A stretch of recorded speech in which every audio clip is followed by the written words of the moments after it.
Good evening, visitors. Welcome to the Australian War Memorial's Last Post ceremony. My name is Craig Burrell, and joining us today from the Australian Army is Warrant Officer Class 1, Kim Owen. We warmly welcome the family of Captain John Butler Wood, whose story will be told shortly. We welcome the veterans who have served, those that are still serving, and the families that support them. We acknowledge the members of RSL and Services Clubs Association, RSL Victoria, and RSL Queensland, who are watching the broadcast of this ceremony around Australia. During the ceremony, wreaths will be laid at the base of the Pool of Reflection by family and visitors. Please stand for the National Anthem.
The Australian War Memorial was the vision of Charles Bean, Australia's First World War official historian. Bean landed with the Australian troops on Gallipoli and stayed with them at the front through to the end of the war. The idea of this national memorial and museum came to him at Pozières, France, in the depths of the bloody fighting of 1916. Bean's idea was that this would be a place where families and friends could mourn their loved ones buried in faraway places. It would also be a place that could help all Australians understand what these men and women had endured and what they had done for us. Bean's vision, to which we remain true, is best expressed as inscribed in the entrance to the memorial's galleries. Here is their spirit, in the heart of the land they loved, and here we guard the record which they themselves made. Tonight, we will read the story about one of those on the Roll of Honour, which lists the names of more than 102,000 men and women who have given their lives for us in operations for more than a century. But first, we present a lament, Flowers of the Forest. Wreaths or floral tributes will now be laid at the base of the Pool of Reflection.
Today we remember and pay tribute to Captain John Butler Wood. John Wood was born in 1887, the eldest of 4 children to John and Louisa Wood of Glenfell in New South Wales Central West.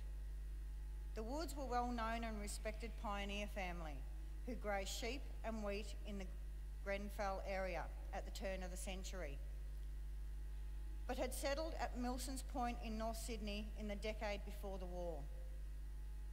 After attending Sydney Church of England Grammar School and Hawkesbury Agricultural College, John worked as a clerk and indenter for a financial company in Sydney, and in the years before the war was engaged to marry Miss Katie Boyd of Kirribilli Point.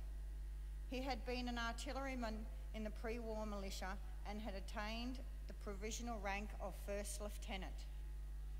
Wood enlisted in the Australian Imperial Force in October 1915, and after applying for and being granted a commission, sailed for Egypt with the reinforcement group for the 5th Field Artillery Brigade in November 1915. By the time he arrived, the Gallipoli campaign had ended and the AIF was undergoing a period of reorganisation and training in preparation for its departure for the Western Front. As part of this, Wood was transferred to the newly formed 22nd Howitzer Brigade and posted to the 106 Battery, which operated 4.5-inch howitzers. After sailing for France in March 1916, Wood spent several weeks in the relatively quiet nursery sector near the town of Armentières. Here he was transferred to the 6th Field Artillery Brigade, taking command of the gun team operating an 18-pound field gun. The brigade then moved south to take part in the British offensive raging on the Somme. Wood's unit was instrumental in laying down bombardments of high explosive and shrapnel on the German lines to cut barbed wire engagements and suppress fortifications before and during infantry assaults. The artillery also suppressed German artillery positions to prevent devastating shell fire from falling on Australian positions. Over the weeks that followed, the 6th Field Artillery Brigade fired in support of Australian operations on the Somme in the bitter fighting at Pozières and Mouquet Farm. In October, after the Australians had been relieved from the line and gone north into Belgium for a period of rest, Wood was transferred to the 4th Field Artillery Brigade and given experience in commanding the 104th Howitzer Battery. He clearly excelled as a gun team commander and was being given opportunities to further his career within the AIF. In November, after the Australians returned to the Somme, he was given temporary command of a detachment within the 2nd Divisional Ammunition Column before returning to the 6th Field Artillery Brigade to command the 106 Battery. After a short period of leave in England in January 1917, Wood was promoted to captain and was assigned to the 5th Artillery Brigade, where he was given temporary command of the 15th Battery. After spending the winter months holding trenches in between the villages of Fleur and Gildecourt, German troops abandoned their defences in late February, withdrawing to newly built defences further to the west. As the Australians followed the German withdrawal, the gunners of the Field Artillery Brigades began the process of moving their gun position and limbers to support the advancing infantry. By March 1917, the Australians were on the outskirts of the German-occupied town of Bapaume. The 5th Field Artillery Brigade had advanced astride Albert-Bapaume Road and provided supporting bombardments against German strongpoints, which remained behind to delay the Australian advance. On the 12th of March 1917, Wood and a fellow officer moved forward to observe and register the fall of rounds on the German positions.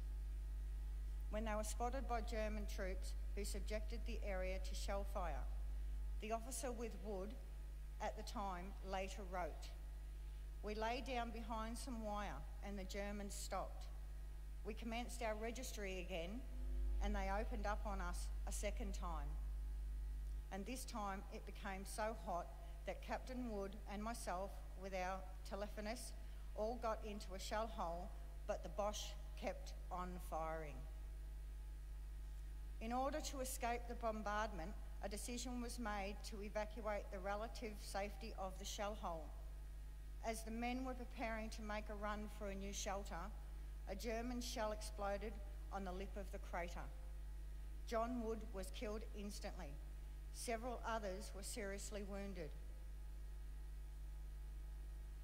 At age 29 at the time of his death, Wood was buried that night at the nearby cemetery at Bazentine-la-Petite, where he rests today.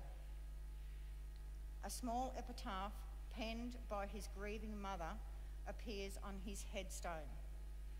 "Greater love hath no man."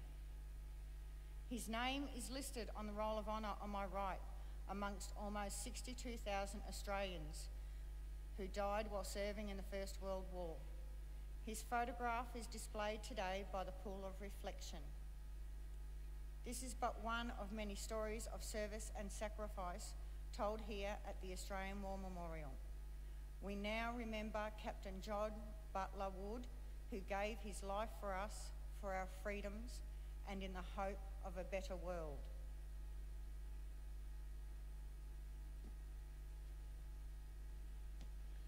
Please stand for the ode and the sounding of the last post.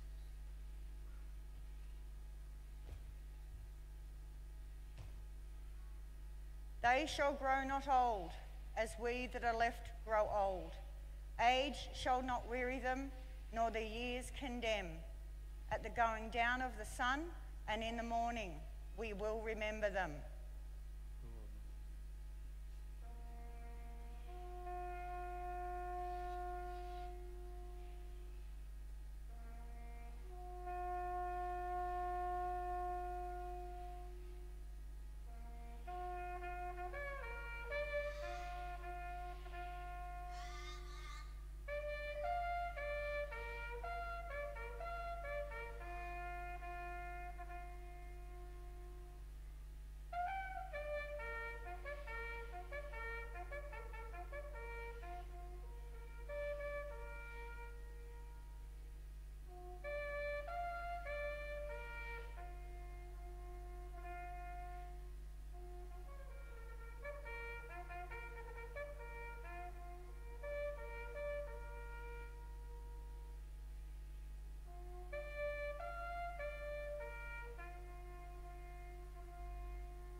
Lest we forget. Lest we forget.